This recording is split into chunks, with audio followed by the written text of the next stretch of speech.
Hammaga assalomu alaykum. Bu safargi videoda nomi pul nimaga kerak? A, Shu to'g'risida o'zim hayotimda bir voqea bo'ldi.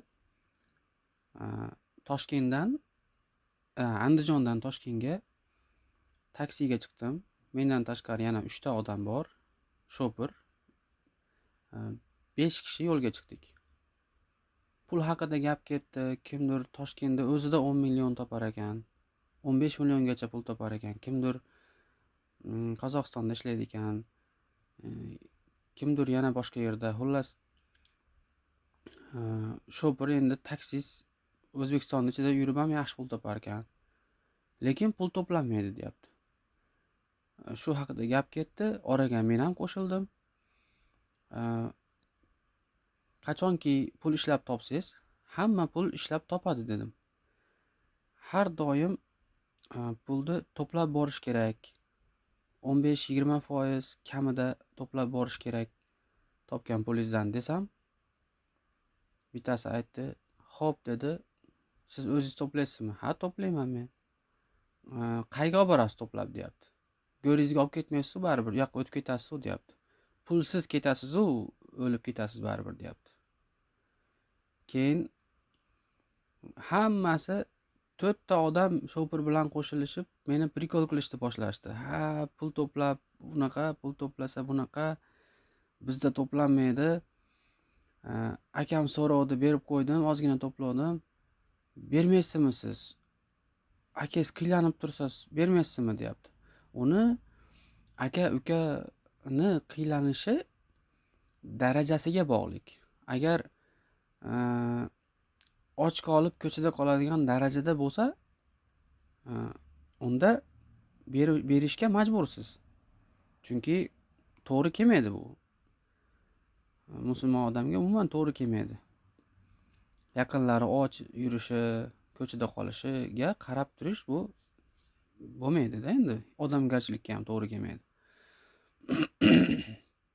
Lekin u agar orzu havaslariga so'rasa, 3 xona uyi bor edi, shuni yana bunaqasiga solib, mana G qilib, P qilib uyini aylantirib qilmoqchi, uyiga basen qilmoqchi yoki bir katta qilib to'y qilmoqchi, orzu havasga shunaqa narsalarga so'rab kelsa, bermasangiz hech narsa bo'lmaydi.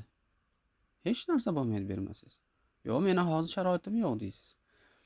Sizni oilangizni xavfsizlik yostiqchasini yig'ib olguncha hech qanaqa odamga pul berishingiz, qarz berishingiz bu shart emas, majbur emassiz siz bunga.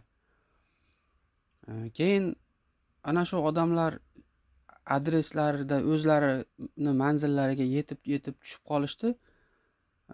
"Go'ringizga olib ketasizmi pulni?" degan odam bilan yolg'iz qoldik biz ikkalamiz.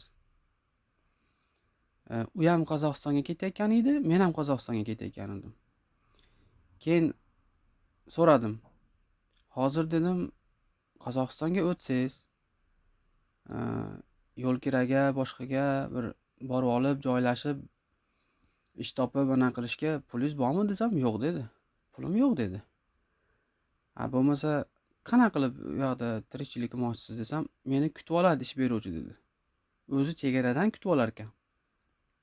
Hatto yo'lkirasigacha to'lab berar ekan.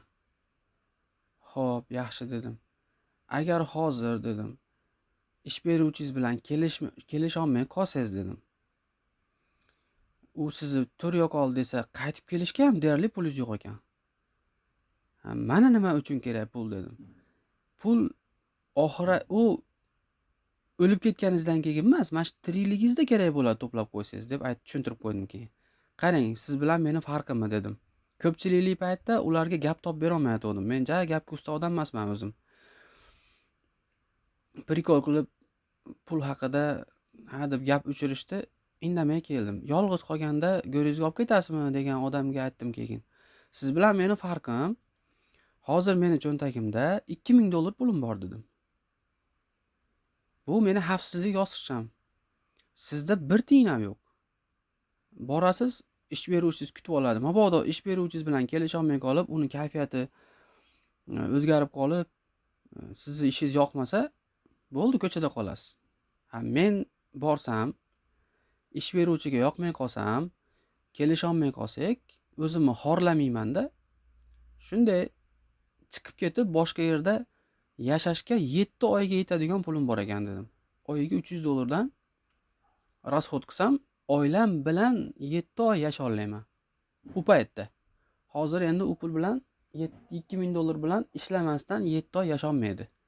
Qozog'istonda ham pul qadrsizlanishning hisobiga, narsalar qimmatlashining hisobiga. Ko'rdingizmi farqni desam, keyin tushundi. Yolg'iz gaplashganda tushundi. To'g'ri aytasiz oma dedi. Qarang, mana shunchalik odamlarimiz pul desa bir pul hazar qilinadigan narsa, buni to'plab bo'lmaydi, tez qutulish kerak puldan deb o'ylab shunaqa fikr shakllanib qolgan ekan. Pul turishi kerak. Xavfsizlik yostiqchangiz bo'lishi kerak. Uylangan insonni, oila boshi bo'lgan insonni oilasi uchun 1 yilga kamida 6 oyga yetadigan jamg'armasi bo'lishi kerak. Ishlamay yotib yesa ham. Shuni tashab qo'yib, biznesmi, boshqami, oddiy o'qituvchi yoki oylikchi bo'lib ishlaydi, oddiy eshik shupuruvchi bo'lib, ko'cha shupuruvchi bo'lib ishlaydi obodonchilikda. Bularda ishlashdan qat'iy nazar albatta jamg'armasi bo'lish kerak.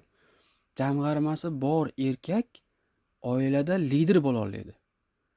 Oilani, masalan, benzini yo'q,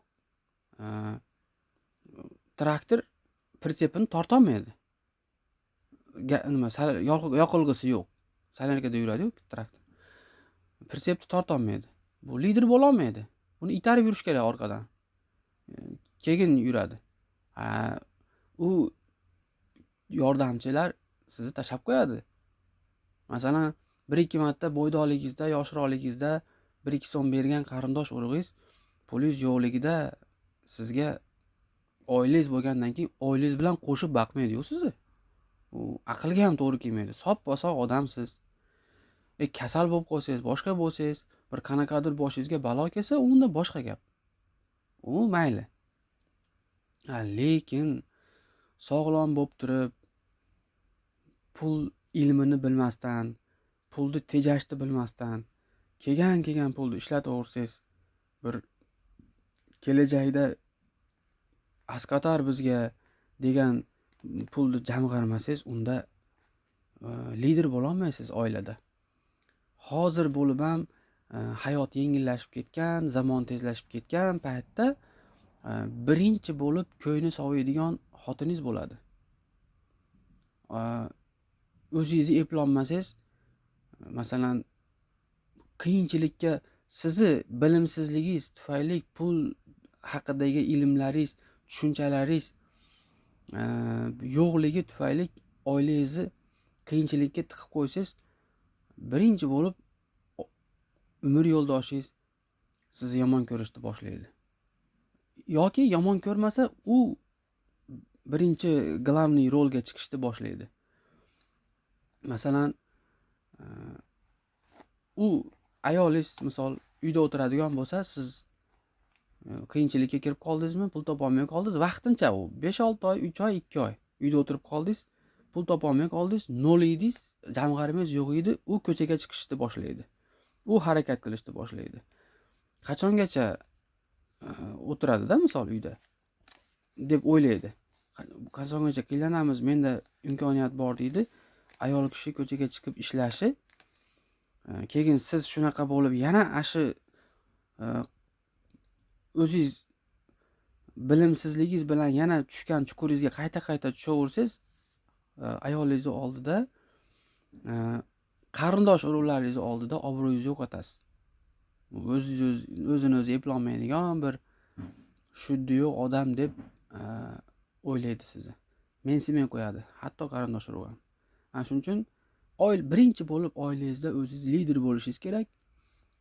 Moliyaviy taraflama ham lider bo'lishingiz kerak. O'zingizni pulingiz bo'lishi kerak.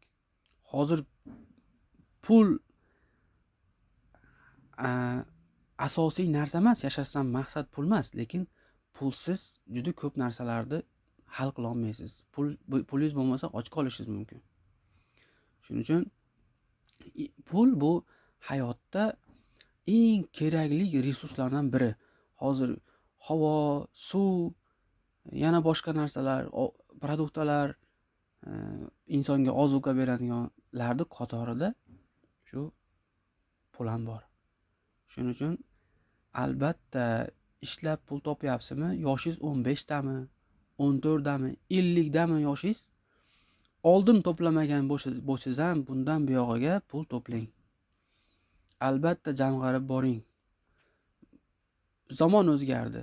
Hozir boshqacha. Endi pul to'plamagan odam, pulini aql bilan ishlatmagan odam, hissiyotlarga berilib, orzu-havaslarga berilib, pulini tez ishlatib qo'yadigan odam, orzulariga tez erishaman degan odam yutkazadigan zamon keldi уже.